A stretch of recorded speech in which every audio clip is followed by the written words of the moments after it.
అందరికీ నమస్కారాలు. మొదటిసారి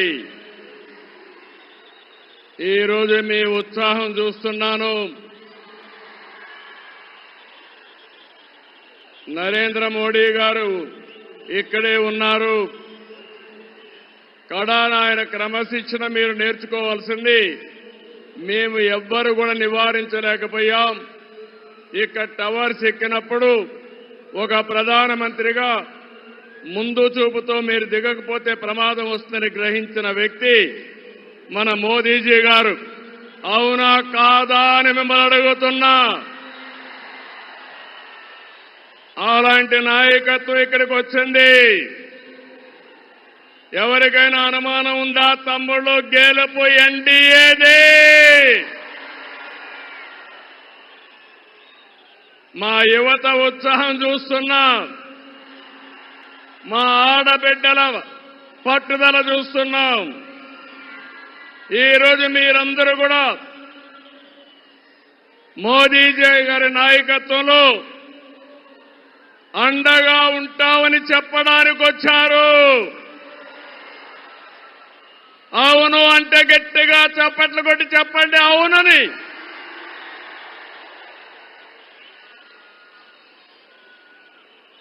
ఈ సభలో ముఖ్య అతిథిగా పాల్గొన్న గౌరవ ప్రధాని, ప్రగతివాది నరేంద్ర మోదీ గారికి స్వాగతం, సుస్వాగతం. 5 కోట్ల తెలుగు ప్రజల తరపున మరొక్కసారి మనస్ఫూర్తిగా స్వాగతం పలుకుతున్నాం. స్వాగతం పలకడం అంటే రాష్ట్రంలో ఇండల్లో ఉండే వారికి కూడా వినపడాలి. గట్టిగా చెప్పాలి చప్పట్ల కొట్టి. ఇప్పటికే ఎందుకంటే అక్కడ మైక్ డిస్టర్బ్ అయితే ప్రధానమంత్రి గారు చెప్పాలనుకున్న సందేశం మనం వినే అవకాశం రాదు. కాబట్టి దయచేసి పక్కకెళ్ళాలి. జనసేన అధినేత పవన్ కళ్యాణ్ గారికి, బీజేపీ రాష్ట్ర అధ్యక్షురాలు పురంధేశ్వరి గారికి, 3 పార్టీల నేతలకు, కార్యకర్తలకు, అందరికీ మరొక్కసారి ప్రజలకు నా నమస్కారాలు. నేటి ఈ ప్రజాగళం సభ రాష్ట్ర పునర్నిర్మాణ భరోసా సభ. అది ప్రస్తుతం చూస్తే, మీ అందరి ఉత్సాహం చూస్తే అది నిరూపితమైంది. ప్రజల ఆశల్ని, ఆకాంక్షల్ని సాకారం చేసే సభ. ఇంకో పక్క 5 ఏళ్లలో విధ్వంస, అహంకార, అవినీతి పాలనతో ప్రజల జీవితాల్ని నాశనం అయ్యాయి. అందుకే ప్రజల గుండె చప్పుడు బలంగా వినిపించడానికి 3 పార్టీలు జట్టయ్యాయి. రేపు జరిగే ఎన్నికల్లో మీరివ్వబోయే తీర్పే ఈ రాష్ట్ర భవిష్యత్తును నిర్ణయిస్తుంది. మీ జీవితాలు తీర్చిదిద్దే బాధ్యత మాది. మీ మద్దతు, ఆశీర్వాదం మాకివ్వాల్సిందిగా మరొక్కసారి మిమ్మల్ని అందరినీ కోరుకుంటున్నాను. 3 పార్టీలు జెండాలు వేరు కావచ్చు, మా జెండా ఒకటే. అదే సంక్షేమం, అదే అభివృద్ధి, అదే ప్రజాస్వామ్య పరిరక్షణ. అదే సమయంలో ప్రజల కోసం తప్పించే పవన్ కళ్యాణ్ గారికి కూడా అభినందనలు, ధన్యవాదాలు. మోదీ గారు ఒక వ్యక్తి కాదు, భారతదేశాన్ని విశ్వగురువుగా మారుస్తున్న ఒక శక్తి. అవునా కాదా?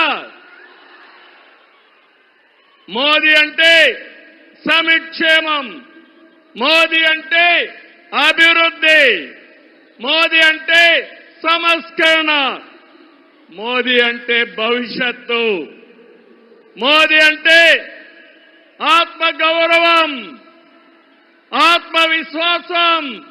ప్రపంచం మెచ్చిన మేటైన నాయకుడు మన నరేంద్ర మోదీ గారు.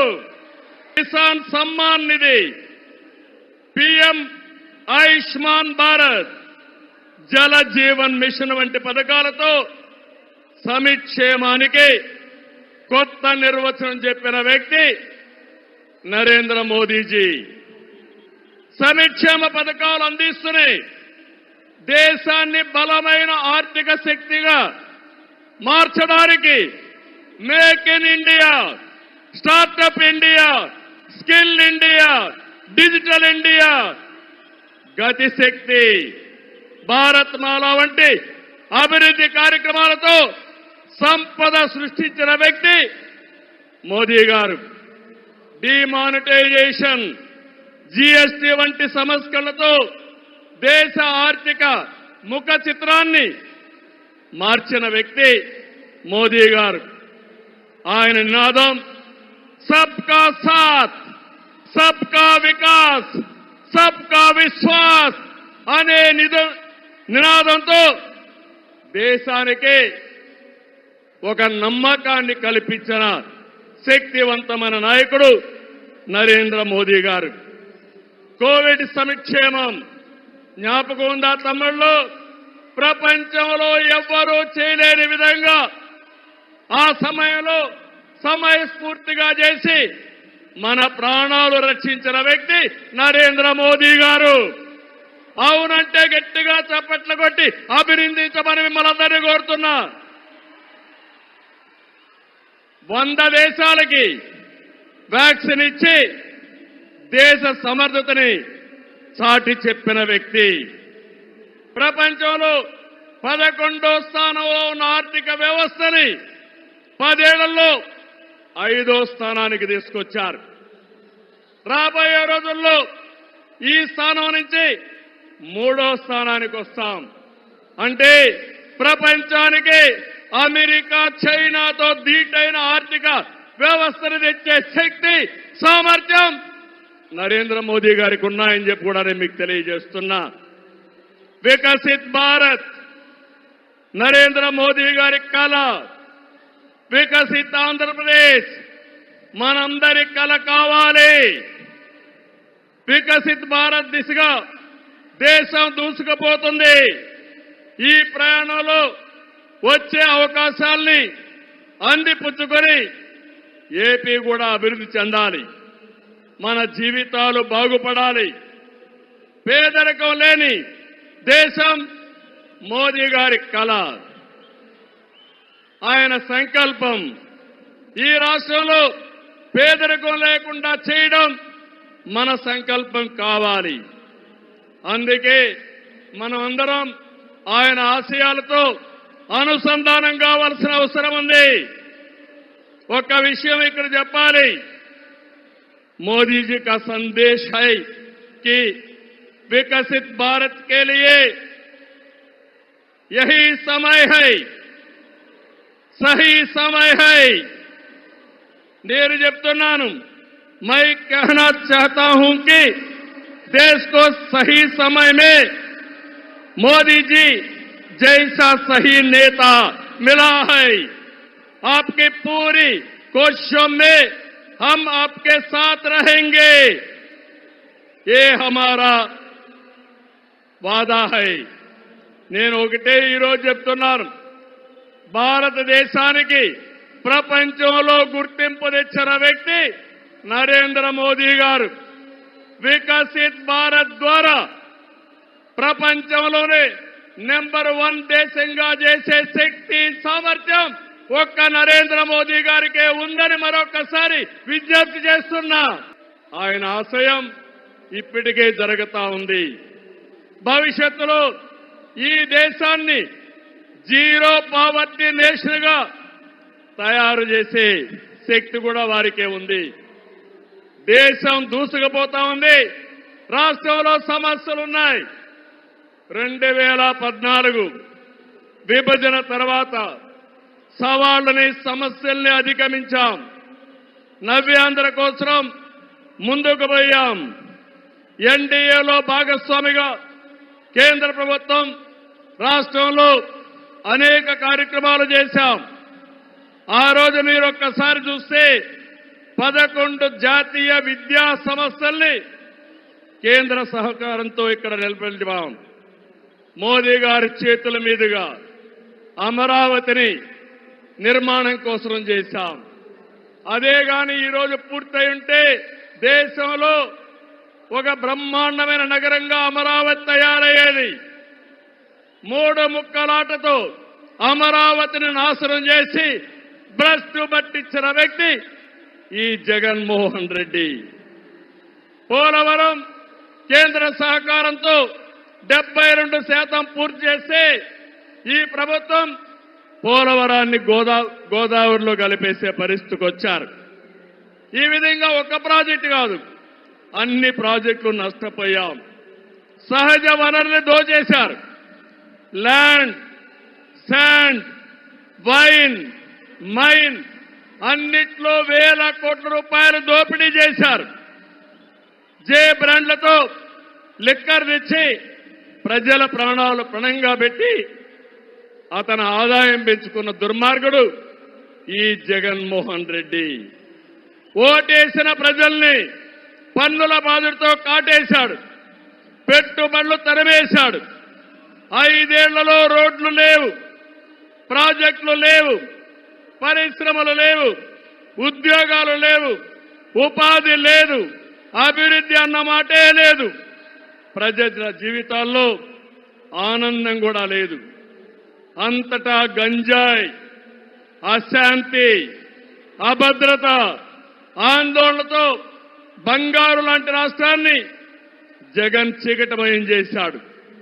విధ్వంసమే తన విధానమై రాష్ట్రాన్ని కూల్చేశాడు. గతంలో ఎప్పుడూ లేని విధంగా జగన్మోహన్ రెడ్డి అక్రమ కేసులు పెట్టి రాజకీయాల్ని కలుషితం చేసే పరిస్థితికి వచ్చాడు. కక్ష సాధింపుతో ప్రజాస్వామ్యాన్ని ప్రశ్నించే వారిని, మీడియాని అణిచివేసేందుకు పోలీస్ శాఖను జేబు సంస్థగా మార్చుకున్నాడు. చివరికి జగన్ అధికార దాహానికి వంచనకు బాబాయి బలయ్యాడు. 2 చెల్లెళ్ల సైతం రోడ్డెక్కి వైసీపీ పునాదులు రక్తంతో తడిచాయని ఘోషించే పరిస్థితి వచ్చారు. జగన్కు ఓటేయద్దని సొంత చెల్లెళ్లే చెప్పారంటే 5 కోట్ల ప్రజానీకం అర్థం చేసుకోమని విజ్ఞప్తి చేస్తున్నా. తమ్ముళ్ళు, ఈ రాష్ట్రంలో ఎవరైనా బాగున్నారా అని మిమ్మల్ని అడుగుతున్నా. రైతులు బాగున్నారా తమ్ముళ్ళు అని అడుగుతున్నా. యువతకు ఉద్యోగాలు వచ్చాయని అడుగుతున్నా. మహిళలకు రక్షణ ఉందా అని అడుగుతున్నా. ఎస్సీ, బీసీ, ఎస్టీ, మైనారిటీలకి ఏమైనా లాభం జరిగిందా అని అడుగుతున్నా.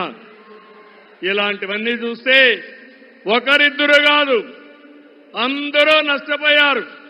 I'm requesting honourable prime minister Modiji, Andhra Pradesh has suffered the worst due to bad governance, financial mismanagement and corruption.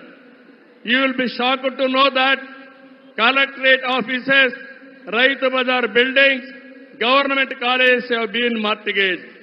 It is a pity that even tax revenue from liquor, both present and future, have been escrowed. This is the sorry state of affairs over the last 5 years. అందుకని నేను మీ అందరి తరపున మోదీజీ గారిని request చేస్తున్నాను. మన రాష్ట్రాన్ని కాపాడుకోవాలి. సిద్ధమా మీరందరూ అడుగుతున్నా. ప్రజలు గెలవాలి, రాష్ట్రం నిలబడాలి, మన బిడ్డలు వెలగాలి, జీవితాలు బాగుపడాలి. అందుకే ఈ పొత్తు. నరేంద్ర మోదీజీ గారి సంకల్పం గెలవడం కాదు. నిన్ననే ఎన్నికల శంఖారావం మోగింది. ప్రజల్లో ఉత్సాహం పెరిగింది. దేశంలో ఎన్డీఏకి 400+ సీట్లు వస్తాయి. అదే మరిగా ఆంధ్రప్రదేశ్ లో 25కు 25 గెలిపించే బాధ్యత మీదే. ఈ రాష్ట్ర పునర్నిర్మాణం చేసుకోవాలి. మోదీజీ గారి నాయకత్వంలో దేశాన్ని ముందుకు తీసుకుపోతే ఎన్డీఏ పాలనలో ఆంధ్రప్రదేశ్ని బాగు చేసుకుందాం. అందరూ సహకరించమని కోరుతూ మరొకసారి మోదీజీ గారిని మనస్ఫూర్తిగా ధన్యవాదాలు కృతజ్ఞతలు తెలియజేసుకుంటూ ఈ మీటింగ్కి వచ్చిన మిమ్మల్ని అందరినీ పేరు పేరున అభినందిస్తూ అందరికీ నమస్కారాలు. జై ఆంధ్రప్రదేశ్, జై భారత్, జై హింద్.